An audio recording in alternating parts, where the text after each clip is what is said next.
All right, well, happy Friday. We are excited to talk today about Summit and our path to get there. I'm lucky to have Miranda, or Rad as everybody calls her, with us today to talk. She's kind of our in-house Summit, maybe freak is the right word, or expert.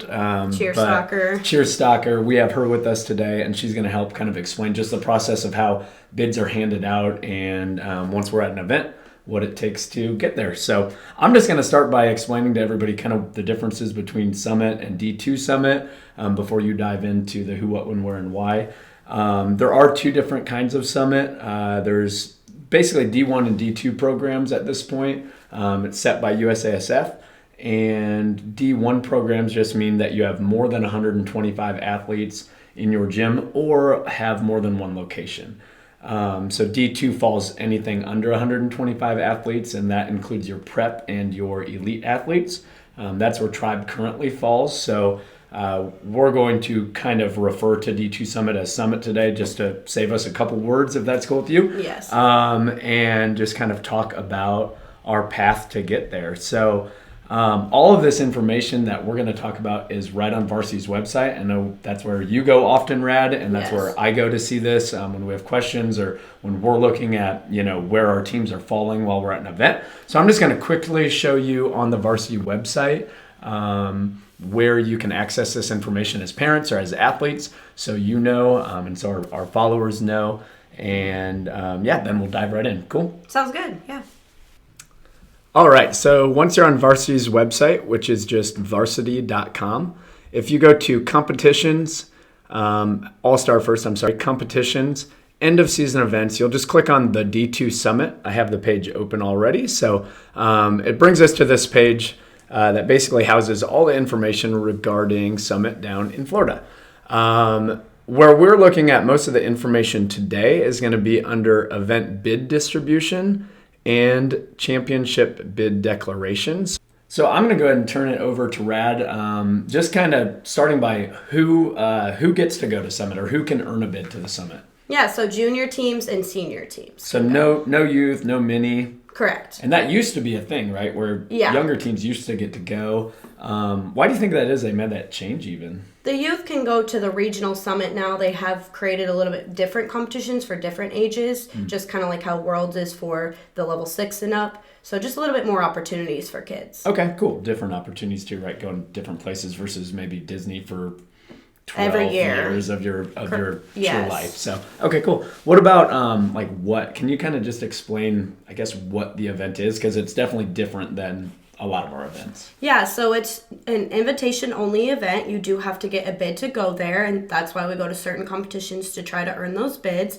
So again, not just anyone can go to the competition. Absolutely, yeah. And when and where does this event take place, or these events take place? When it is in about May. There's, again, 2 different summits, but around the May time. Okay, and it's down in Florida? Yeah, ESPN Wild World of Sports. It's at Disney World, so we can go to the parks and everything, so it's pretty fun. Right, it's a great way to kind of cap off the season, I guess, as a team when you, first of all, earn that bid, right, and then get to celebrate at Disney World. So why was this event started? And, I guess not necessarily the history of Summit, but what does this event really provide for athletes and for our teams and our families that like a normal event, say in Omaha or Chicago, wouldn't provide?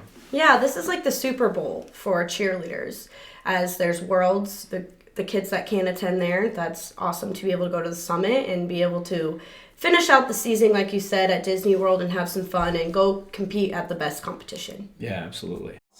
We're going to talk a little bit just about the different rounds once you get down to Summit, because it does, I think, help understand what the different bids allow for. And I know you're going to talk a little bit about our different kinds of bids here in a second. But I want to talk a little bit about prelims, semifinals, and finals, because once we get down to Florida, this event, you're only guaranteed to compete one time. So it's very different than our standard 2-day competition.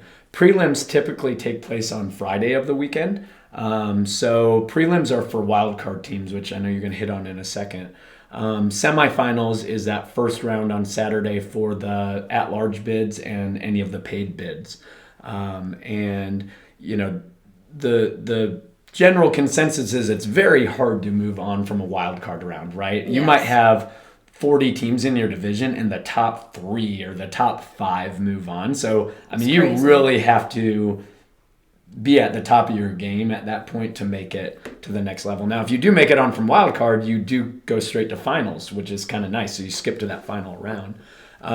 Typically, it's the top half. Yeah. For the semifinals moving on to finals. So if you're an at-large team or a full paid or partial paid team, starting in that semifinal round, say you have 20 teams in your division, the top roughly 10 move on. It's usually about that halfway point. So a little higher percentage to move on to that final round if you're in the semifinal round. But also harder to make to the semifinal round, with a bid, which I know you're going to talk about. So why don't you go ahead and hit on the 4 different kinds of bids that there are? Yeah, so you were mentioning the wild card. We do not attend those competitions this year as that is a day one competition. We are more attending those at-large competitions, partial paid and full paid ones. Mm-hmm. So an at-large is, again, an invitation to go to the semifinals. And then the partial paid is going to be an invitation as well, which it covers half of your cost. Okay. And half of your registration of the hotel and everything.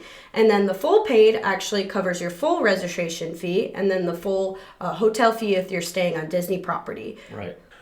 So all of our 2-day competitions are really dictated by the declarations on Varsity's website. So I'm going to pop back over there. And I just want to show everybody kind of on this event bid distribution page. This is going to show what bids go where. So Kalahari, for example, was what we call a grand national event. So it's this one right here.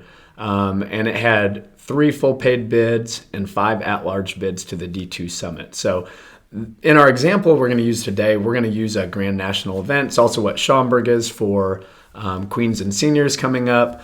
The rest of our events this year for the rest of our tribe teams are all what we call national events. So it's this one here, which allot for 2 partial paid and 4 at-large bids. So when we go to Council Bluffs here this weekend, when we're in Kansas City, and then when we're down in Tulsa, these are the kinds of events here. And so we already know what bids that they're going to offer, right? So there's also a differentiation between how bids are handed out depending on if we're at a bid that has world's bids or not. So if we click on that bid declaration link, it's going to pop us up to this page I showed you earlier.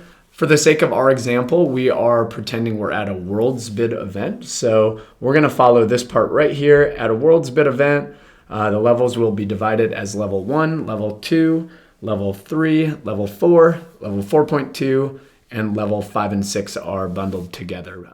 And then partial paid bids and paid bids follow a similar trend that you can read about there below. So it's really important to kind of first understand what kind of event we're at, how many bids there are, and then also how they're handed out, which it does change from event to event. So there's a lot of information that has to be looked over, kind of confirmed. And this starts before we even go to the event, right? When you get a team list, I know right before we started filming today, you're like, do we have the team list? Do we have the performance order yet? I want to know what teams there are.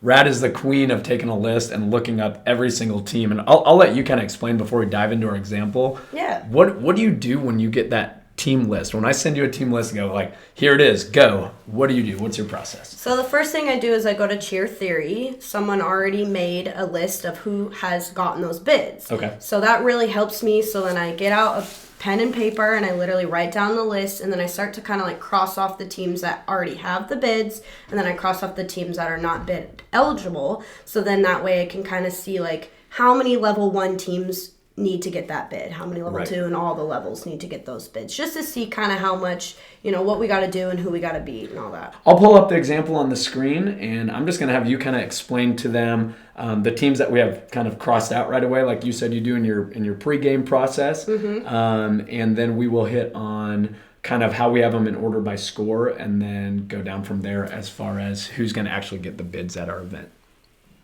Okay, so this is our sample summit bid event list. We're at a competition. We have a couple different gyms. We have Elite Storm, the NFL All-Stars, Gatorade Athletics. Go NFL All-Stars. And Rad is really rooting for the Giants, tiny level 1. So in our example, like I said earlier, we're going to pretend that we are at a World's Bid event. There are 3 full paid and 5 at-large bids available. And so the bids are kind of split into these 6 categories: level 1, 2, 3, 4, 4.2, and then 5 and 6 are together. So it's really important to know those 6 categories as we go into the bid rollout, which Rad will talk about here. So I'm going to let Rad dive in by starting with just these teams that say not bid eligible. Yeah, so this is the team list that we get, and we will do this again right before we start competing, and we will go over the teams that are not bid eligible. So again, those are like the youth teams, the mini teams. And then we will go down to who already has bids. Again, my list that I make, I cross off the teams that already have those bids, and then we go by scores. So again, doesn't matter what place you get, we do it by scores. So you can see these teams scoring 98s and all of that. Then we go about who then could receive those bids. As you can see, what is highlighted of what bid they would receive by levels. Again, it will go to the level 1, 2, 3, 4.2s. So if you see... So let's talk really quick. I'm just going to pause you. Let's talk about how, like you said, we put them in score order. We have that done. We have marked out who already has a bid. So, for example, Auto City Ferraris, a small junior 2 here, they already have a full paid bid. So they can't get a bid, right? Correct. So we just black out this box because we know they're not in the running for a bid anymore. Whereas this team right below them, the Crayola Extreme Periwinkles, they only have an at-large bid, so they have the possibility to upgrade to a paid if they're in that high enough spot. So I think that's important to note, is just that the first thing that has to happen is we need to get rid of the teams that literally just can't get a bid because they already have the highest level bid that they can get. So that's kind of what we've done here with these black boxes in the right column. And then the rollout process starts, and each of these levels that we talked about up here, each of these 6 levels has to get 1 bid before a level can get another bid. I'm going to let Rad just kind of dive in. These are already 2-day scores in order. I'm going to let her talk about who's basically getting the bids. And we do have them highlighted. The greens are going to be the full paids, and then the yellows are going to be the first round of at-larges, and then the pinks are going to be what we call recycled at-larges. So Rad, go ahead and dive in and kind of explain like this first full paid bid, who's getting it and why. Yeah, so the full paids, there's 3 full paid bids, so doesn't matter what level, it can't be the same level. So it looks like this level 1 team, they already had the at-large, so they will be upgrading to a full paid bid, so that take care of level 1. Now we're going to go down to level 2. It looks like they have no bids at all, so they will be getting a full paid bid. So this Elite Flurries got that first full paid bid for level 2. Another level 2 can't get a bid until all of the levels have cycled. So I want to make sure we pointed that out. Okay, go ahead. And Correct. then the next team? So then the next full paid bid, again, they don't have a bid at all, would be that level 4. So now we have taken care of level 1, level 2, and level 4. Cool. So then the next levels. That next team that's going to get a bid is actually a level 5-6 team, even though they're pretty far down the list, right? There are a lot of teams that scored higher than this level 5-6, but they're still going to get that next at-large bid. That is correct. Cool. So that completes that. We still have, I think, level 3 and level 4.2 left, so I'll let Rad kind of continue on.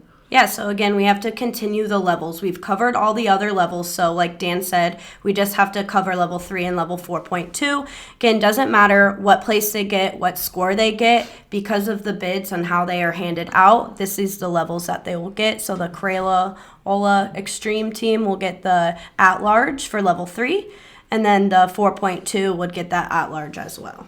Cool. So then we do what's called recycling, and this is where, at this particular event, there's 8 bids being split between 6 different categories, like we talked about. So 2 bids are going to be recycled to 2 more levels. Again, it can't go to the same levels, but it's going to be recycled back through some of those categories we talked about. So these are going to be the ones in the pink, and I'll let Rad kind of finish off who's getting the bids here. Yeah, so the recycle will go to that level 1 team.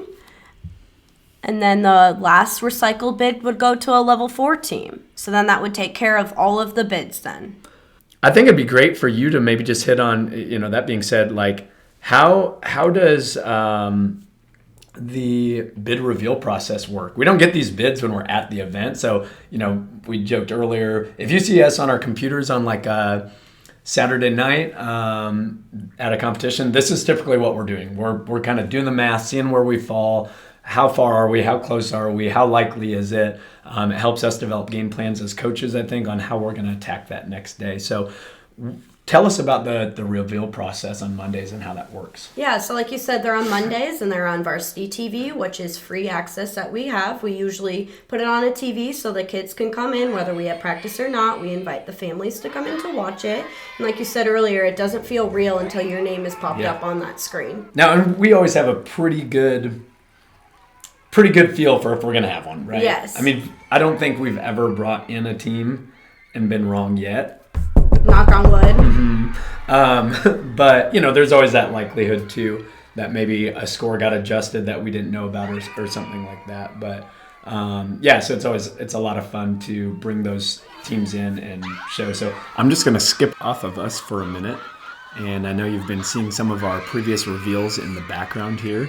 But I just want to let some of our kids explain some of their favorite bid reveal memories before we cut you loose. My favorite Summit bid memory is probably the first year I got one. It was my first year on a level 3 team, and we weren't expecting a bid at all. So getting one was just super exciting, and it was a really fun experience.